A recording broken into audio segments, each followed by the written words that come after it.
The 808 is now we think about the 808 as it's a sub bass.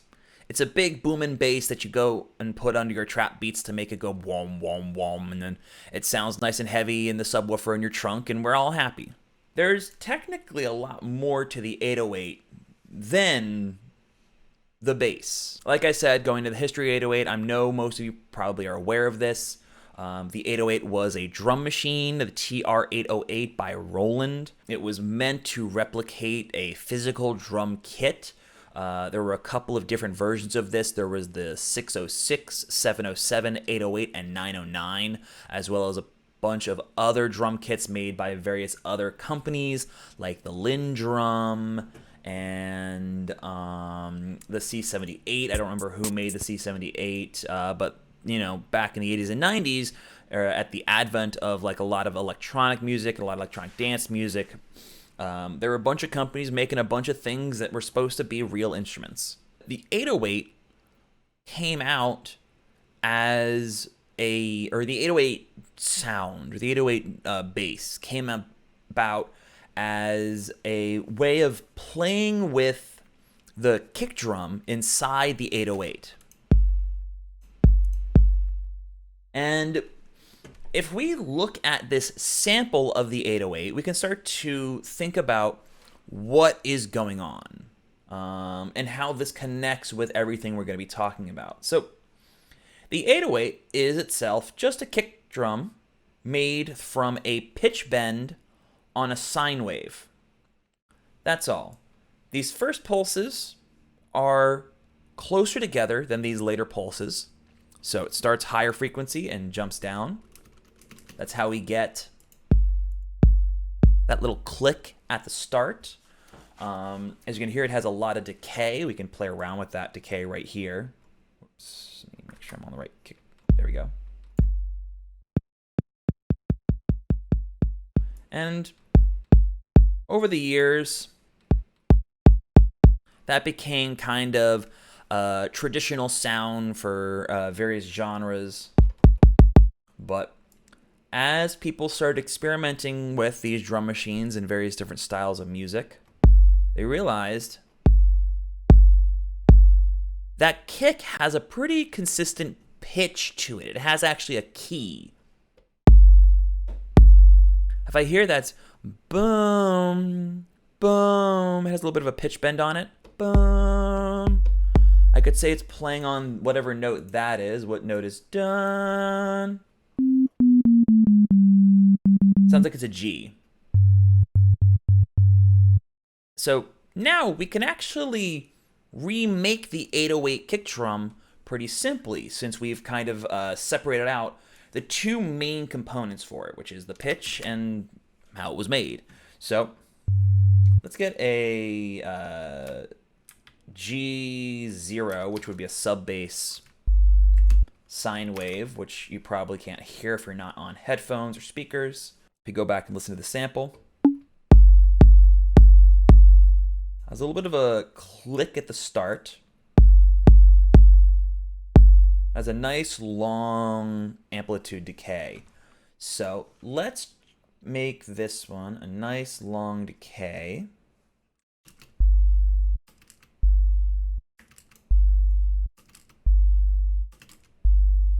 And you can see we're already like halfway there just from adding the tone. Let's play around a little bit with the starting phase of that oscillator. You hear that's adding in the click. So as you play with the phase of any oscillator, if you're unfamiliar with making your own 808s from scratch, you can think about this phase as like where the speaker cone starts, where the sound plays. When this phase is at 0, it starts with the speaker cone at rest. When I play the note, the speaker cone goes from just wherever it is up and down smoothly. If I offset this phase, as you can see, the shape here is kind of moving back and forth. If I offset this phase just a little bit, it's telling the headphone amplifier, your monitor amplifier, to literally just jump up to a position and then start. And speakers can't go from one position to the other in 0 milliseconds, so that momentary jump that it has to do creates that clicking sensation. We can add to that to create the main impact of this tone by adding in that pitch bend. It starts off a little bit clicky. You can actually see right here that it doesn't start up and then come down. It actually has this little divot right here. And that little divot right there, that's the sample starting with the phase offset. So it jumps down to that position and then starts coming back up as it normally wants to sound. Now let's go add in a pitch envelope. It looks like this jumps to its consistent pitch pretty quickly. You can see that like this waveform is a little bit shorter in length than this one, which is a little bit shorter than this one. But by this third or fourth wave cycle, we're really seeing approximately the same distance between each of these, what we would call a zero crossing.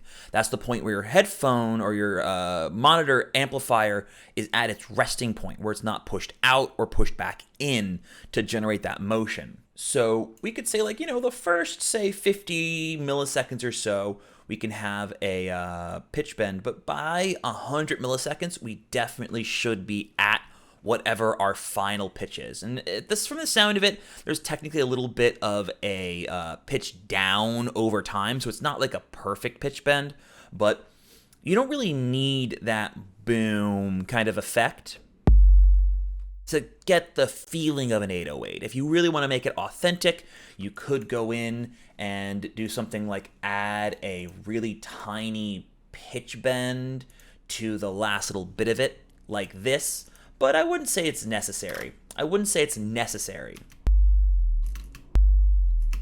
that just gives you kind of that authentic sound. But again, not every 808 uses that. So now let's reduce the decay to about 180 or 80 milliseconds or so. Let's stop just between the two. And then let's slam the pitch envelope 100%. See how much only 12 semitones does for us. It's not bad. It's not bad. Let's try 2 octaves or 24 semitones. There we go. Now we're really starting to get to that 808 tone. We've gone a little bit too far here. Now we're getting into what I would consider like kind of that psy-trancey kick territory. You can really hear there's kind of like this distinct pulse. And if you're trying to make just a regular old kick drum, you could probably play with this decay time. But it really doesn't feel like an 808 anymore. So let's come back to about 24 semitones, maybe 36. I'd say around here is where I would say it really starts to feel like this 808 kick drum.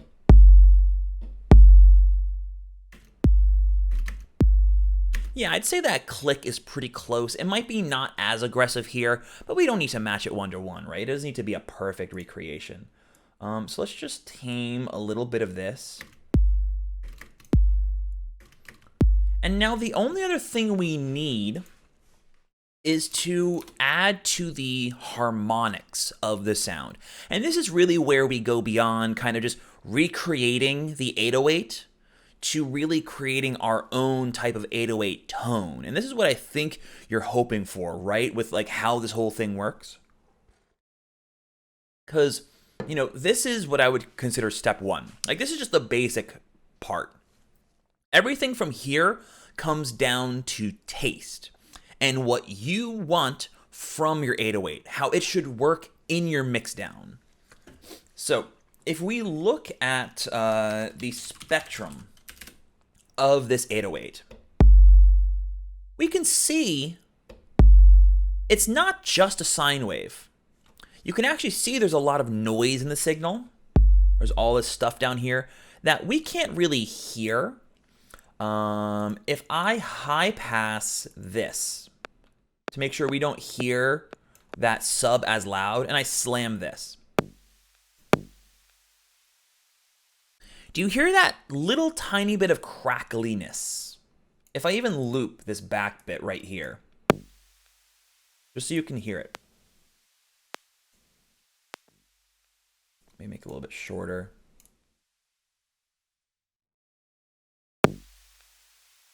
Yeah, there we go. Now, it's really quiet, so I'm going to bring it up, right?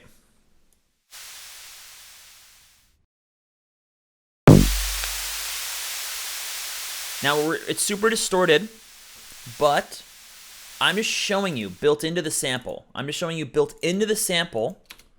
There is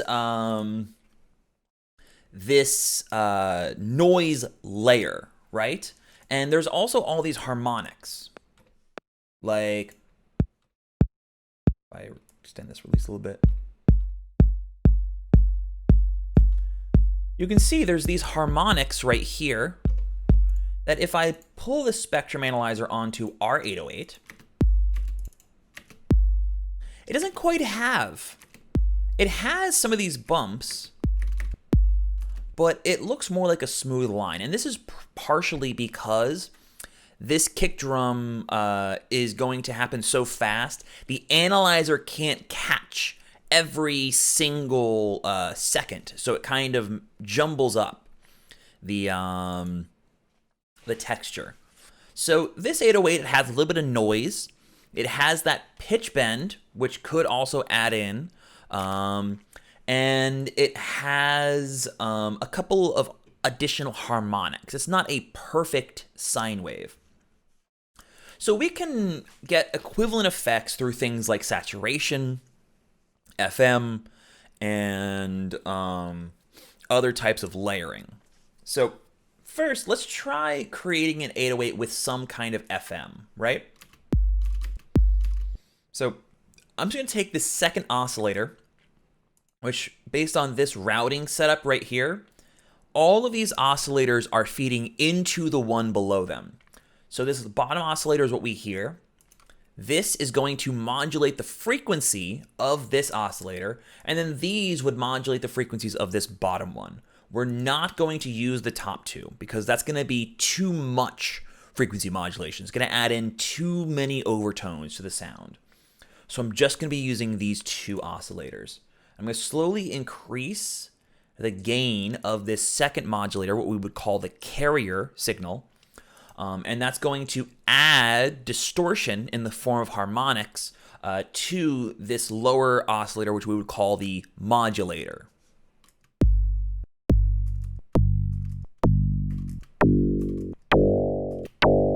See, it gets very formanty, and we wouldn't necessarily want that. It really ruins the sound, so we're not going to go that far. But see, just by adding a little bit,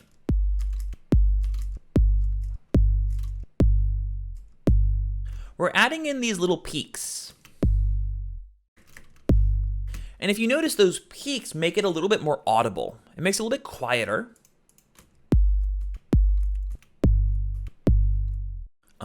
But we definitely hear it a lot more clearly because our ears are picking up these overtones and doing a little bit of quick math to say like, okay, well, these are all add up to this position. So we can kind of hear that position a little bit better. But we don't want to ruin the shape of our 808, right? I'm going to grab real quick this Melda Productions analyzer called M Oscilloscope. And this allows us to see the waveform of that 808. And you can see it's not really the same sine wave we had before. If I normalize this, you can see the shape of that sine wave. And when we add this back in, notice it's not really the same exact sine wave. You can see it's a little bit curved. Depending upon how far you're going with this FM, you might start to really shape this overall curve. And for what I think of as really good 808s, when I listen to good 808s, what I notice in them is that they have a very pronounced fundamental harmonic or fundamental pitch. This note right here, the lowest note, the one that we just started off with, that's the important tone. So that needs to be the loudest part of the individual sound. And I'm going to show you a couple ways to make sure that you maintain that as we go through different types of processing for our 808s. But for now, let's see if we can get this a little bit closer to the original sine wave. And we do that by adjusting the phase of our carrier, of this secondary oscillator, kind of like we did to this first one to create that additional click at the start. We're going to adjust these to basically sculpt this shape right here. See how as I move this, the sine wave kind of shifts? Around here, it seems to be the closest to where it was. Maybe a little bit further this way.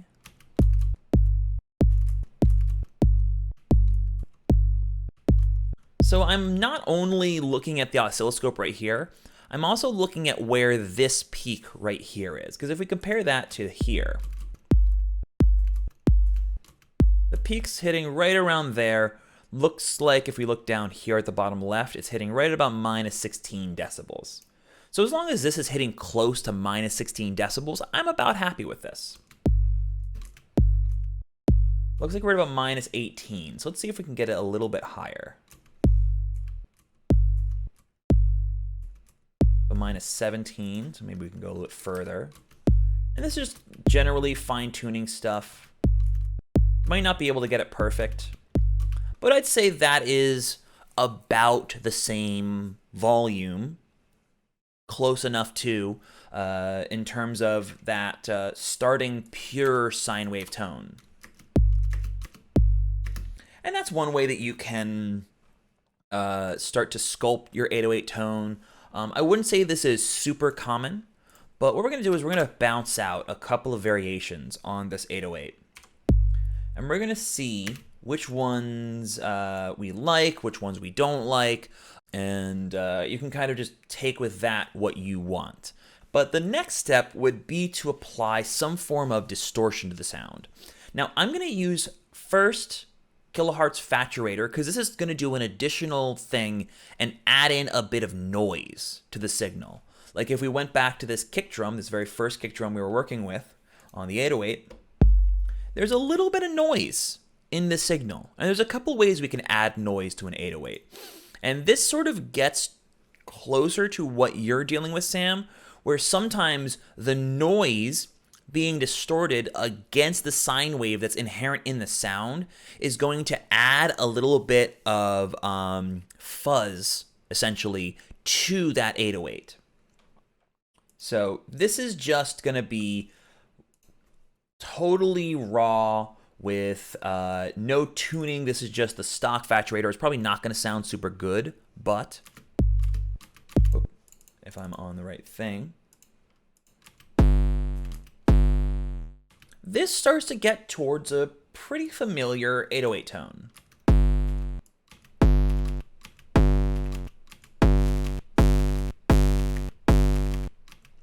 I'm sure you've heard this kind of 808 before. This is just like an 808 that's put through an amplifier, in essence. We could do a similar sort of thing using stock amps and plugins, using the amp and the cabinet effects right here.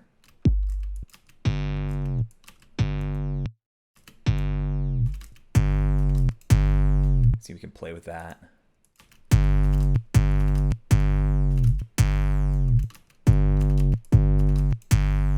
And this is a kind of less common but still possible option for 808s. Like I've heard some kind of like Metro Boomin 808s that really have this solid like overtone texture, almost like this square wavy tone to them. As you can see, this is adding a lot of harmonics to the sound. And because this second harmonic right here, this one right here, is at about the same volume as this, our ears actually start to lose the power of this 808 in terms of the subnote. So let's move into one of the ways we can actually fix this. And this is another thing you can do with FM or any of the other methods that we're going to work with. In this one, I'm just going to have an 808 with no, or not 808, just a sine wave with no additional processing. This is basically just reinforcing that separate sine wave at the bottom of our track.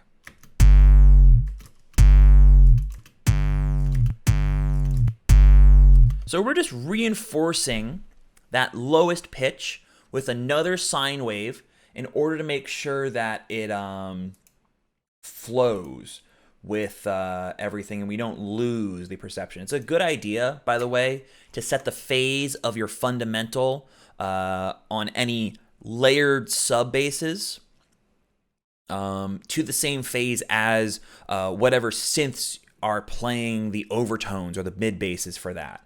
Because otherwise there might be a little bit of phase cancellation.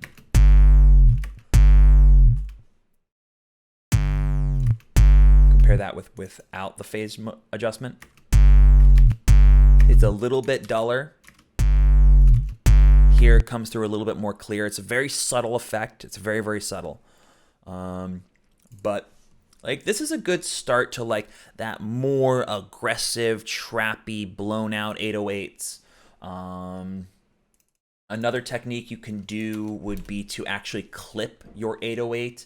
So like let's take, for example, Ableton Saturator, which has a soft clipper built in.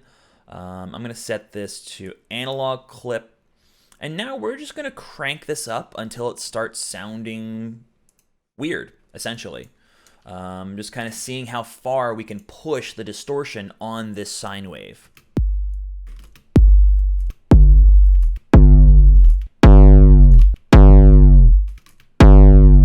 And now we have that nice fat tone. We're definitely in a different place. I'm actually surprised at how solid the sub bass is on this. You can see that low end is actually still the loudest part of the signal.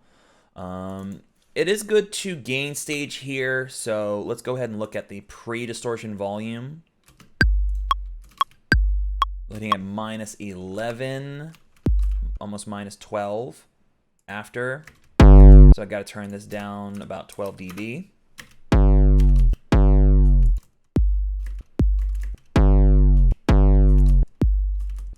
So we have the same loudness. Sub's definitely a little bit lost now. But as you can see, adding in that second operator isn't quite doing us the favor we want it to.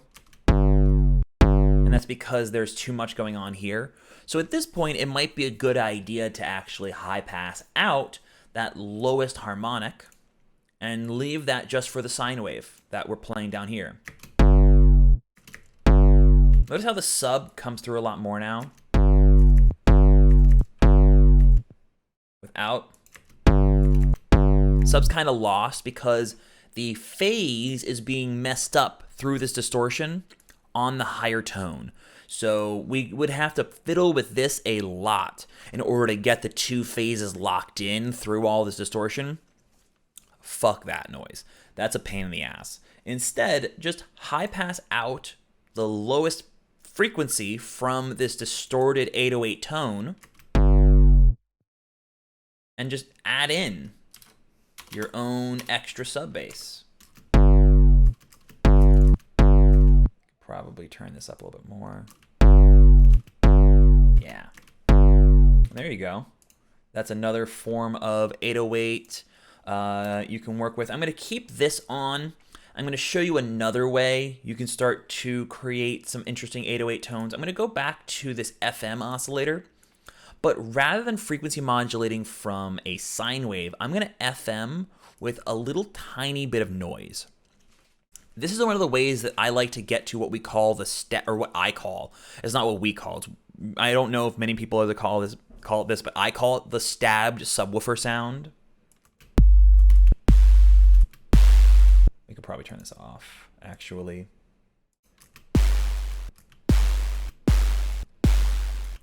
And it doesn't sound like much yet. We're just getting a little bit of fuzz, right? But watch what happens when I distort it together. Am I doing it on the wrong channel? I am doing it on the wrong channel. I knew I was doing something wrong. There we go. So we got this noise going into this sine wave. Now let's distort them together.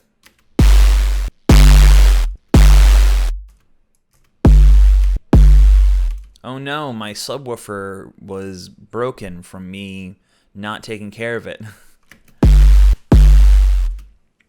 This is kind of the start of also like that kind of noise, sine compression based stuff that you hear in a lot of modern neurofunk. If you don't want to do it this way, you can also have them separated out to get a different kind of tone.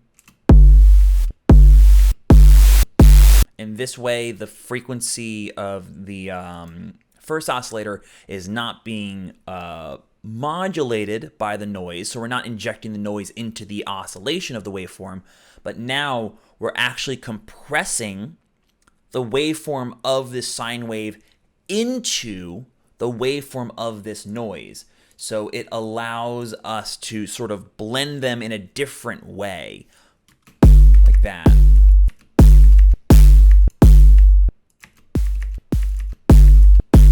And that's a real nice way to get kind of a more modern 808 sound. You might want to separate the sub bass out.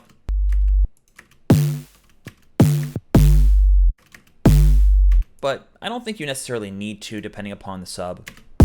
Like, that still sounds like a nice, powerful sub to me. I don't think you necessarily need to high pass that out. And everything else in terms of cool 808 textures really comes down to sort of the distortion that you're applying to it. Because the more noise you add in, the more harmonics you add in, the different types of distortion that you do can also really influence it. Like, let me just show you a couple of different algorithms of isotope trash, just so you can kind of see how different wave shapes affect this 808 tone. Like, that's that standard 808 tone. See how the noise affects it.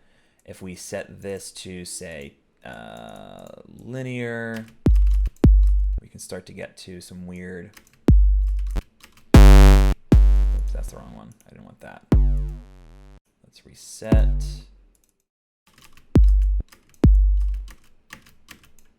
See, we're kind of flattening out. Isn't doing too much to the sound here, but we crank up the pregain. We get a much more square wavy, almost hard bassy texture. If I reset all these and I try a square wave, this is going to get loud really fast, okay?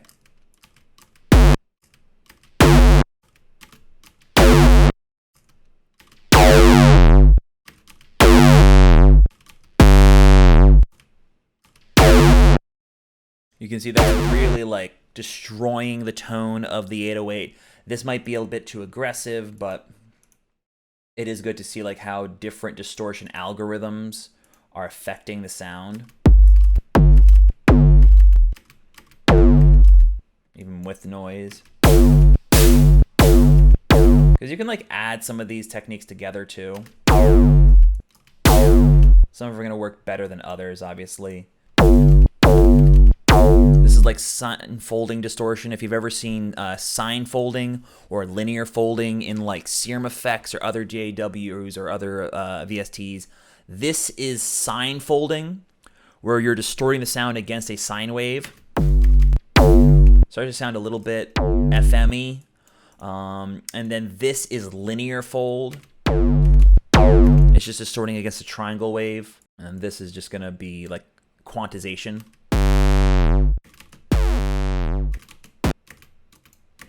This is very similar to if you were doing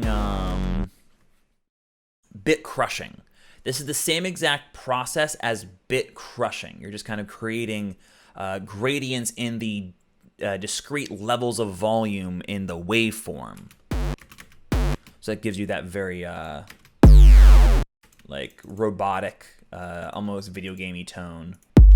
But you know, there's lots of options. You can also introduce some DC offset, which is always fun. You know, the world is technically your oyster. It's just a matter of how you're layering all of these different textures on top of each other. And from there, it's just a matter of like checking in on your frequencies, like we've been talking about this whole time. Like, how is this lowest frequency, this fundamental pitch, positioned in relationship to all of these other harmonics of this new sound? And how was it compared to where it was before? Obviously, you'd want to make sure you're gain staging because this is making it much louder. You want to turn down the output volume and then compare like this way. Oh, stop telling me to do the thing. Calm down. So now we can decide if we like that. And if we like that, well, the sub is definitely gone now. Let's add that back in. You can even start to go a little bit wild. Like, you can even start spreading your 808. Like, rather than adding in noise that way, I can use something in Ableton with erosion before trash. Now, my sub has stereo in it. But as long as I high pass out that lowest fundamental frequency, it can sound however wide I want it to. It's my taste. It's my decision on how that works. If you don't have Ableton, there are things you can do. Like if you have a ring modulator that allows you to ring modulate against bandpass noise, like with a kilohertz ring modulator, I set it up a little bit like this.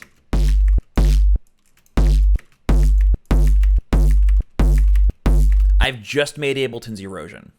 It's pretty much the exact same effect, just like that when you have it on that wide noise mode. So now my 808 is just completely dry in terms of its lowest tone. This has no stereo on it, but my 808 itself has all this nice texture to it. I can start playing around with that. Beyond playing around with obviously like a sine wave, I would suggest playing around with a triangle wave. Try playing around with a filtered square wave, like my favorite 808 that I've made so far. And I think I'm about due to make another favorite 808. Is literally just a filtered square wave.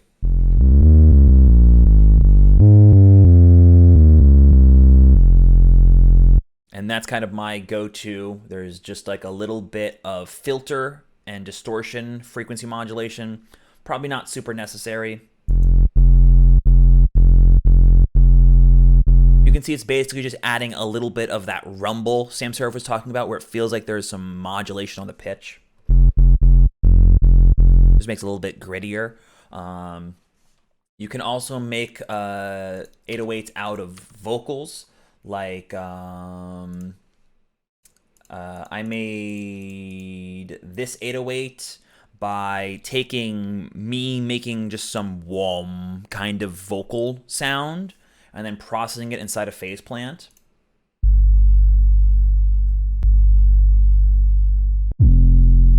Like there's an 808 I've made. You can hear there's a lot of overtones, a lot of distortion on it. There's a very distorted 808. Generally, the lower you go in pitch underneath the note E in the sub-bass range. I saw your question, Sam. I'll answer it in just a second. Give me a moment to finish this thought. But typically, your basses want to live from about here to about here. About 50, well, not 51, about 41 hertz to about 51 hertz. That 10 hertz range is, generally speaking, the strongest points for the fundamental frequency of a bass. Whether you're talking about a sub bass, an 808, anything, that is like the primo spot. Going down below to like 38, 36, 34, that's all right, but it gets risky the lower you go. And from like 32 down, when you're talking about like the lowest frequencies that humans could theoretically hear, down to like 27, 25 hertz, you're going to need more harmonics because the sub will not translate. It will not punch through that far.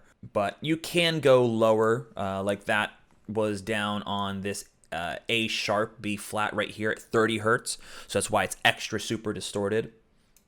And then once you start going above G sharp into like A sharp, B, and C right up here, this octave, you're getting really, really high. You're getting like 70, 80 hertz, and that starts to lose a lot of its power. It starts to lose a lot of its punch. It doesn't feel as strong, which is why like most bass music nowadays is written in like D sharp, E, and F, because that's the safe range.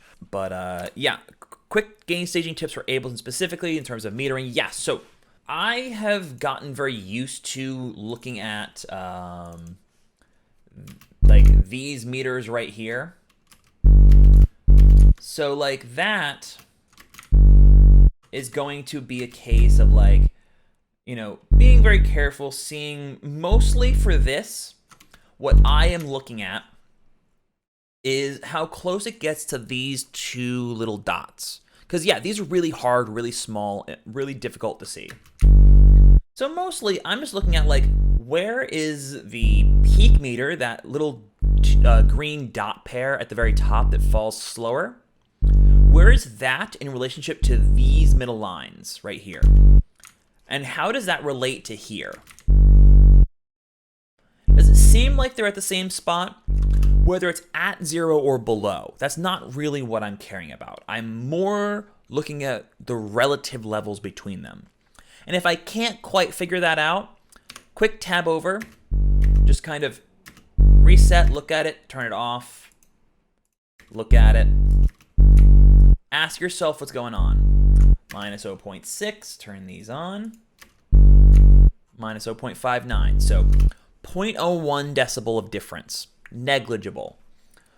If I'm doing stuff like, you know, a saturator, like here, I wouldn't necessarily be able to tell because this is loud going out and this is loud going out. But you can see there's a little bit of clipping right there, just a little bit. So before 0.06, 0.9. This is technically a little bit quieter, but depending upon the input sound, like here, let's turn this down a little bit. There we go. So now, input's at minus 17. 0.9. So I'd want to turn this down about 16 decibels. Now, if I looked here, I can see nowhere near the top. So I could start to eyeball this a little bit, which is hard, by the way. It's really hard. And as I get closer to 16 or so, I can see that the relative balance of these two is generally about where they should be. But best way to double check, minus 16.6, minus 17.6. This can go down one more decibel. How's it going, Crash?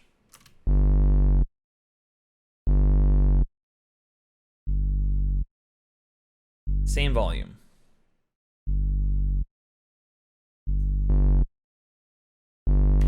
So it's tough. I use these again more as like guidelines, but when in doubt, just tab over. It's worth it. It is worth it to have this as an option. I know. Like, if there was some sort of VU meter in the chain, that would be really nice. That's the closest we get. There are some VU meters that you can buy, and there are some free VU meters. Like, I believe Waves actually put out a free VU meter, but yeah, I do wish there was a little bit more of a visual display there. So, that is about all I can think to say about 808 processing. I know we didn't actually go through all the different 808s like I said I was going to, but hopefully that gives you a direction to go in. If you don't like the volume amplitude here, you know, distortion's obviously going to bring that up. Limiting is never a bad idea with your 808s, because this will just give us the impression of those changes. This won't actually require that volume change. We just need the feeling of the dynamics changing. The limiter will do a plenty good job in terms of like just translating the feeling, right? Because that's what these 808s are doing. They're translating the feeling of the low end rather than having something with a very harmonically driven, instrumentally driven bass line.